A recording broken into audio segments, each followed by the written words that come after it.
మీడియాతో chit chat లో కవిత hot comments చేశారు. నా నాన్నకి నేను లేఖ రాస్తే మీకేంటి నొప్పి అంటూ వ్యాఖ్యానించారు. తెలంగాణ తల్లి విగ్రహం రూపురేఖలు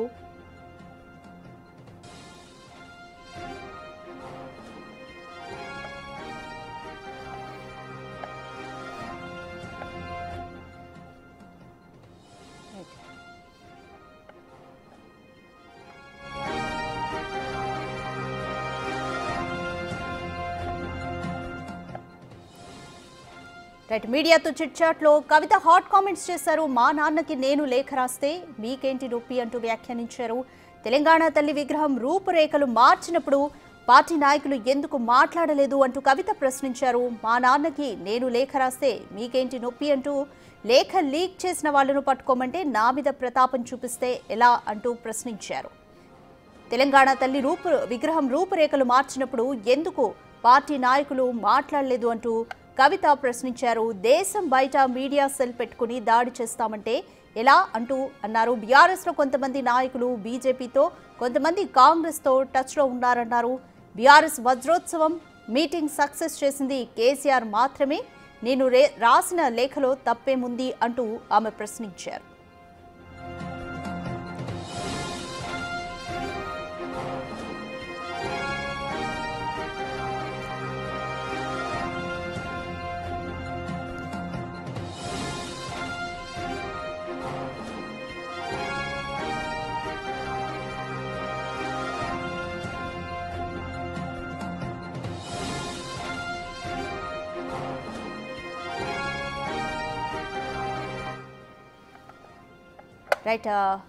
మీడియాతో చిట్ చాట్ లో కవిత హాట్ కామెంట్స్ చేశారు. మా నాన్నకు నేను లేఖ రాస్తే మీకేంటి నొప్పి అంటూ అన్నారు. అలాగే తెలంగాణ తల్లి విగ్రహం రూపురేఖలు మార్చినప్పుడు పార్టీ నాయకులు ఎందుకు మాట్లాడలేదు అంటూ ఆమె ప్రశ్నిస్తున్నారు.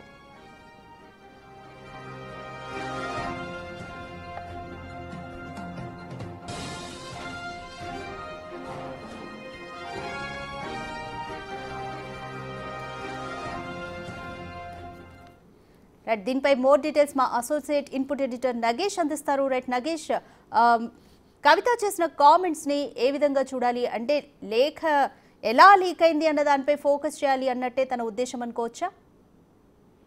ఖచ్చితంగా. అంటే తన నాన్నకి రాసిన లేఖ పైన ఎవరు లీక్ చేశారన్న దానిపైన కనీసం ఆ లీక్ చేసిన వ్యక్తులను పట్టుకోకుండా తన పైన ఏడిస్తే ఏం లాభం అని చెప్పి కూడా కవిత చిట్ చాట్ లో సంచలన వ్యాఖ్యలు చేస్తున్నారు. కేసీఆర్ నోటీసులపై బీఆర్ఎస్ నేతలు ఏం కార్యాచరణ తీసుకున్నారు, నా మీద పడి ఏడిస్తే ఏం ఉపయోగం అని చెప్పి కూడా కవిత ప్రశ్నిస్తున్నారు. కొంతమంది పెయిడ్ ఆర్టిస్టులు, పెయిడ్ యూట్యూబ్ ఛానళ్లు, పెయిడ్ ఛానళ్లతో ఇంటి ఆడపడుచుల పైన కుట్రలు చేస్తున్నారని చెప్పి డైరెక్ట్ గానే బీఆర్ఎస్ నేతల పైన టార్గెట్ చేస్తూ కవిత సంచలన వ్యాఖ్యలు చేస్తున్నారు. లిక్కర్ స్కామ్ లో నా పేరు వచ్చినప్పుడే రాజీనామా చేస్తానని చెప్పి తను డైరెక్ట్ గా అప్పుడు కేసీఆర్ కి చెప్పినట్టుగా చిట్ చాట్ లో చెప్తోంది. తనను ఏం చేయలేక నా మీద కేసు పెట్టారు అని కేసీఆర్ అన్నారని చెప్పి కూడా అప్పుడు మాట్లాడినట్టుగా కూడా చిట్ చాట్ లో చెప్తోంది. 2006లో కడుపులో బిడ్డను పెట్టుకొని జాగృతి పేరుతో కేసీఆర్ గెలుపు కోసం కాలికి బలపం కట్టుకొని పనిచేసి తిరిగానని చెప్పి కూడా కవిత మాట్లాడుతోంది. పార్టీలో లింక్ వీరులను బయట పెట్టమంటే గ్రీక్ వీరులాగా పోజులు కొడుతున్నారు బీఆర్ఎస్ నేతలని చెప్పి కూడా డైరెక్ట్ బీఆర్ఎస్ నేతల పార్టీ పైన కామెంట్ చేస్తుంది. నేను అసలే మంచిదాన్ని కాదు, నోరు తెరిస్తే మాత్రం మంచిగుండదు, బాగుండదని చెప్పి కూడా డైరెక్ట్ గానే ఆమె బెదిరించిన వ్యాఖ్యలు మనం చూడొచ్చు. నా నాన్నకి నేను లేఖ రాస్తే మీకు ఏం నొప్పి, తెలంగాణ తల్లి విగ్రహం రూపురేఖలు మార్చినప్పుడు పార్టీ నాయకులు ఎందుకు మాట్లాడలేదు అంటే ఈ విషయాలన్నీ కూడా మరి తనన్న పార్టీ వర్కింగ్ ప్రెసిడెంట్ కేటీఆర్ నా లేదంటే తన బావ మాజీ మంత్రి హరీష్ రావు అన్నది కూడా తెలియాల్సి ఉంది. ఈ విషయం పైన ఎందుకు మాట్లాడలేని చెప్పి కూడా కవిత కామెంట్ చేశారు. నా నాన్నకి నేను లేఖ రాస్తే మీకు నొప్పి ఏంటి, తెలంగాణ తల్లి విగ్రహం రూపురేఖలు మార్చినప్పుడు పార్టీ నాయకులు మాట్లాడకుండా ఎందుకున్నారు, దేశం బయట మీడియా సెల్ పెట్టుకొని దాడి చేస్తామంటే ఎలా అంటే బీఆర్ఎస్ నేతలు ఇండియా దాటి అమెరికాలో లండన్ లో ఒక లీగల్ సెల్ పెట్టుకొని అక్కడ ఒక పెయిడ్ యూట్యూబ్ ఛానల్ పెట్టుకొని దాడి చేస్తున్నారనేది కూడా డైరెక్ట్ గానే కవిత కామెంట్ చేస్తుంది. చాలా హాట్ కామెంట్స్ అని వీటిపైన ఖచ్చితంగా చెప్పొచ్చు. కొంతమంది బీఆర్ఎస్ నేతలు కూడా బీజేపీ నాయకులతో కాంగ్రెస్ తో టచ్ లో ఉన్నారని చెప్పి కూడా ఆమె అంటుంది. ఎందుకంటే ఆ నేతల పేర్లు కూడా ఖచ్చితంగా బయటకు రావాల్సిన అవసరం ఉందని చెప్పి కూడా కవిత కామెంట్ చేస్తుంది. బీఆర్ఎస్ వజ్రోత్సవ మీటింగ్ సక్సెస్ చేసింది కేసీఆర్ మాత్రమే. నేను రాసిన లేఖలో ఏ ఒక్క పదం కూడా తప్పు లేదు, తప్పు ఏముంది అనేది కూడా క్వశ్చన్ చేస్తోంది.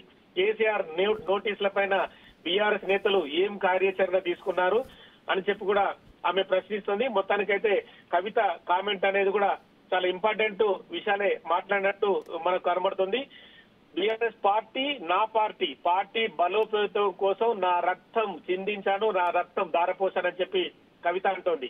కేసీఆర్ నోటీస్ పైన ఎందుకు స్పందించలేదు? వేరే నాయకుడికి వస్తే అందరూ ఎమ్మెల్యేలు వెళ్లారు. అమెరికాలో పార్టీ సంబరాల వల్ల ఉపయోగం ఏంటి?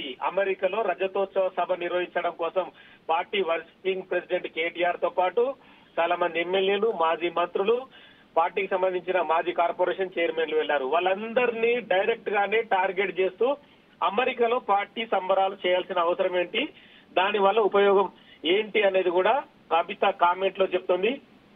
చిల్లర రాజకీయాలు నేను చేయను, కేసీఆర్ నోటీసులు ఇవ్వడానికి జూన్ 3న నిరసనగా ధర్నా చేయాలని చెప్పి నేను నిర్ణయించుకున్నాను.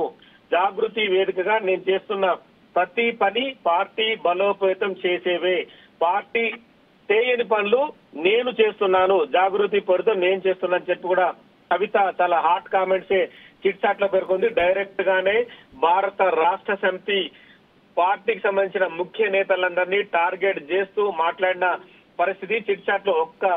ఎవరైతే కేసీఆర్ తన నాన్నకి ప్రేమతో లేఖ రాసిందో, కేసీఆర్ పార్టీ అధ్యక్షుడిని వదిలిపెట్టి మిగతా పార్టీ వర్కింగ్ ప్రెసిడెంట్ కేటీఆర్ కావచ్చు, పార్టీ మాజీ ముఖ్యమంత్రి హరీష్ రావు కావచ్చు, మిగతా కింది స్థాయి నేతలు ఎవరైతే ఉన్నారో వాళ్ళందరినీ టార్గెట్ చేస్తూ కవిత చిట్ చాట్ లో పేర్కొన్నారు. మొత్తానికైతే బీఆర్ఎస్ పార్టీ నాన్నకు ప్రేమతో లేఖ తర్వాత కవిత చిట్ చాట్ లో మాట్లాడిన మాటలు బట్టి ఖచ్చితంగా బీఆర్ఎస్ పార్టీ ఇరుకున పడుతుంది. మరి బీఆర్ఎస్ పార్టీకి సంబంధించి ఖచ్చితమైన వాళ్ళు కూడా ఆన్సర్ చేయాల్సిన పరిస్థితి అయితే ఏర్పడింది. ఇప్పటికైతే కేసీఆర్ తనకు రాసిన లేఖ పైన నాయకులు ఎవరు మాట్లాడకూడదని చెప్పి వాళ్ళందరికీ ఆదేశాలు జారీ చేశారు.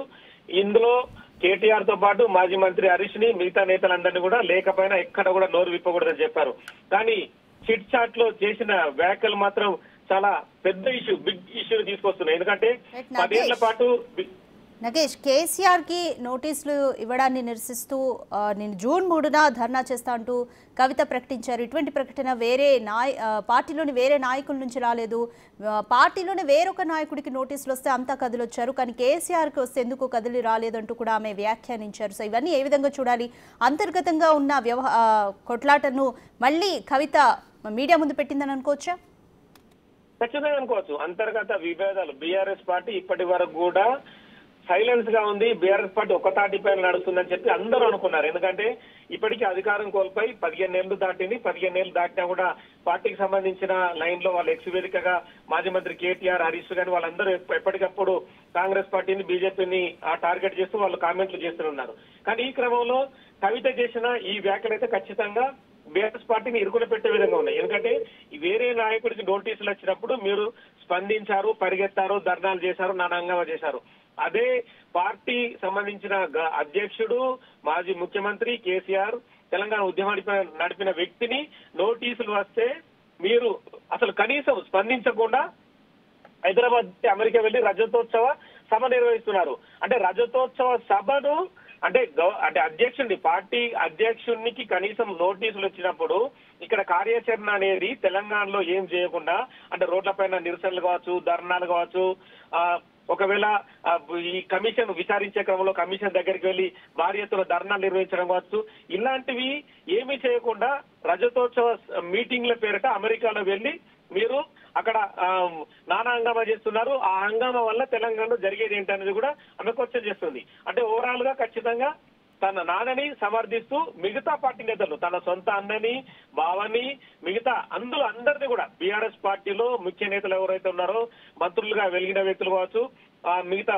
కార్పొరేషన్ చైర్మన్ గా ఉన్న వ్యక్తులు కావచ్చు, పార్టీని కేసీఆర్ దగ్గర ఉండి చాలా మంది వ్యక్తులు కూడా వాళ్ళందరినీ ప్రశ్నిస్తుంది. అంటే కేవలం అధికారం ఉన్నప్పుడే పార్టీ వెంట నడుస్తారా? మీరు అధికారం లేని తర్వాత మీరందరూ కూడా రకరకాలుగా బయట ఉండి రాజకీయాలు చేస్తారా? అంటే మీరందరూ కూడా కాంగ్రెస్ నాయకులతో బీజేపీలతో టచ్ లో ఉండి మీ సొంత వ్యాపారాలు చేసుకుంటున్నారు, మీ సొంత ఇమేజ్ ని పెంచుకుంటున్నారు. తప్పితే పార్టీ లైన్ ని, పార్టీకి సంబంధించిన వ్యవహారాన్ని కూడా మీరు ఎక్కడా పట్టించుకోలేదని చెప్పి కూడా కవిత కామెంట్ చేసింది. ఖచ్చితంగా బీఆర్ఎస్ పార్టీని ఇవన్నీ కూడా టార్గెట్ చేసేవి. మరి అమెరికాలో ఉన్న కేటీఆర్ కావచ్చు, ఇప్పుడు ఇక్కడ ఉన్న హైదరాబాద్ లో ఉన్న మరి మాజీ మంత్రి హరీష్ రావు కావచ్చు, ఖచ్చితంగా దీనికి మరి ఏం సమాధానం చెప్పాల్సిన అవసరం ఉంది అనేది కూడా వాళ్ళ సమాధానాలు కూడా వాళ్ళ నుంచి రావాల్సి ఉంది.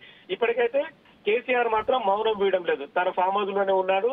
తాను ఏదైతే కమిషన్ ఇచ్చిందో, కాళేశ్వరం కమిషన్ ఇచ్చిన నోటీసుల పైన అటెండెన్స్ కోసం తాను అంటే వర్చువల్ గా అటెండ్ కావాలా, లేదంటే తను వ్యక్తిగతంగా అటెండ్ కావాలా, లేదంటే తనకు సంబంధించిన ఒక నివేదికను తయారు చేసి కమిషన్ కు పంపాలన్న దానిపైన ఆయన న్యాయ నిపుణులతో చర్చిస్తున్నారు. నిన్న మాజీ మంత్రి హరీష్ తో కూడా తన నోటీసుల పైన కూడా చర్చించారు. సో కవిత ఇలాంటి సందర్భంలో ఈ నోటీసులు వచ్చినాయి. ఈ రజతోత్సవ సభకు సంబంధించిన మొత్తం ఇష్యూ నడుస్తున్న సందర్భంలో కవిత మాత్రం బీఆర్ఎస్ పార్టీని ఇరుకున పెట్టే విధంగా ప్రస్తుతం అయితే చిట్ చాట్ నడుస్తుందని చెప్పొచ్చు. మొన్నటి లేఖ తర్వాత లేఖను మించి కూడా ఆమె కామెంట్స్ అయితే ఇవాళ ఉన్నాయి. రైట్ నగేష్, పత్రికల్లో నా మీద కథనాలు వచ్చినా కూడా పార్టీ నాయకులు ఎందుకు స్పందించలేదు అంటే ఇప్పటి వరకు కూడా ఆమె ప్రశ్నించారు. అవును, ఇది కూడా మనం సరిగా ఈ విషయమే బయటకు వచ్చింది. లెటర్ ఎలా లీక్ అయింది అనేది కూడా ఆమె బయట పెట్టమంటే కూడా దీనికి సంబంధించి కూడా ఇంతవరకు ఎవరు కూడా స్పందించలేదు. ఏ విధంగా చూడాలి? ఖచ్చితంగా అంటే బీఆర్ఎస్ పార్టీలో ఏదో జరుగుతుందన్న దానికి మాత్రం ఖచ్చితంగా కవిత ఎపిసోడ్ మాత్రం పెద్ద ఉదాహరణగా చెప్పచ్చు. కవిత పైన కూడా ఒక ప్రముఖ పత్రికలో నిన్న పెద్ద ఎత్తున వార్త వచ్చింది. ఆల్రెడీ కాంగ్రెస్ పార్టీలో చేరడానికి సుముఖంగా ఉంది అని చెప్పి వచ్చింది. కానీ ఒక వర్గం నేతలు తనను రాకుండా అడ్డుకున్నారని చెప్పి కూడా అందులో వాళ్ళు రాసుకొచ్చారు. ఇవాళ కూడా దాన్ని ఉటంకిస్తూ దానికి కంటిన్యూషన్ గా వాళ్ళు కూడా 6 ఎమ్మెల్యేలు కూడా తను పట్టుకోవడానికి సిద్ధంగా ఉన్నారు, మంత్రి పదవి ఇవ్వాలని చెప్పి కూడా అడిగారని చెప్పారు. కానీ కాంగ్రెస్ లో ఉన్న కొంతమంది నేతలు మాత్రం కవిత ఇప్పుడు అవసరం లేదన్న విషయంలో వాళ్ళు చెప్పడంతో పార్టీ అధిష్టానం వెనుకంత వేసిందని రాసుకొచ్చారు. కానీ 2 ఇష్యూస్ కి అయితే ఆమె కౌంటర్ ఇచ్చింది. అంటే ఇదంతా ఫేక్ వార్త అని చెప్పి కూడా కౌంటర్ ఇచ్చింది. తను ఆ పత్రిక పైన కూడా కొన్ని వ్యాఖ్యానాలు చేసింది. అంటే రాజకీయ నేతల పైన మాట్లాడేటప్పుడు వాళ్ళు కనీస ఇన్ఫర్మేషన్ లేకుండా అని చెప్పి కూడా అందులో కామెంట్ చేసింది. సో ఇవన్నీ కూడా అంటే మొత్తానికి ఓవరాల్ గా కవిత బీఆర్ఎస్ పార్టీలా ఉంటుందా